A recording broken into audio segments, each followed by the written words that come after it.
Hello， 大家好，我是小唐。如果你也开始涉足康普茶，那这期玫瑰康普茶可绝对是自带滤镜的健康饮品。今天我就来带你制作这款既好看又好喝的玫瑰康普茶。首先，你要拥有一罐已经养了至少1个月的健康老菌。如果你还没有，可以参考我之前关于康普茶制作的笔记。接下来我们来制作糖茶水，确切的来说应该叫糖花水。糖花水的比例呢是原菌液的2倍。我这一桶菌液大约是1.5升，所以我需要准备3升的糖花水。糖花水的比例是1:1:10，也就是3升水配300克冰糖和300克玫瑰花瓣。新鲜的玫瑰花不能加热，因此我们需要在处理玫瑰花之前来准备糖水，也就是将冰糖放入水中加热至融化，然后等到冷却以后再继续使用。糖水融化的时候，我们来处理玫瑰花。我买的是云南墨红玫瑰，玫瑰花不需要清洗，直接去掉花蕊使用就可以了。刚才说的300克重量是玫瑰花瓣的重量，我这300克玫瑰花瓣差不多需要500克新鲜的玫瑰花。接下来就是将玫瑰花尽可能的打碎，这里我们要用到刚才准备好的糖水，记住糖水一定要完全晾凉才能使用。一开始我用的是料理棒来打碎玫瑰花瓣，但是因为玫瑰花的绒状质地总是感觉打不彻底，还老是浮在水面上，最后我就改用破壁机了，效果会好很多。不过一定要确保破壁机内没有油渍。搅打过程中加入柠檬汁可以防止颜色氧化。300克花瓣我加了1颗的柠檬汁，注意不要把柠檬的籽挤进去。搅打好的糖花水需要放进冰箱冷藏24小时，这样能让玫瑰的香气更好的融入。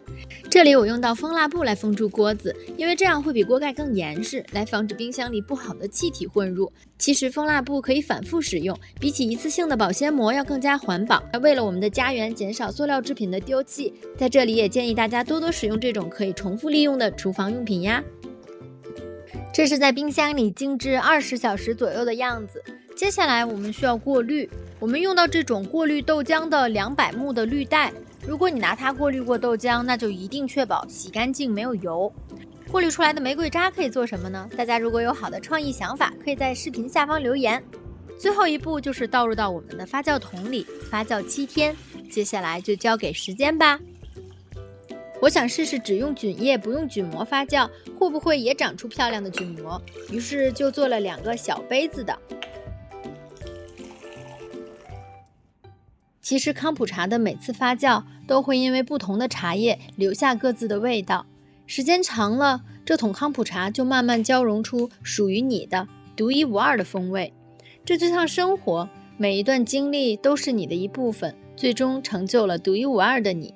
那这次的玫瑰花香，我想也将永远留在这桶康普茶里，成为它独特且不可替代的一部分吧。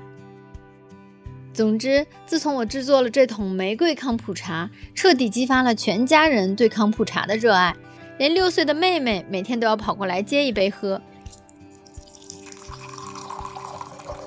我自己喜欢加一点气泡水，清爽的口感和玫瑰的香气交融在一起，好喝到难以形容。我们再来看看那2杯只用菌液发酵的康普茶，菌膜长得够不够漂亮呢？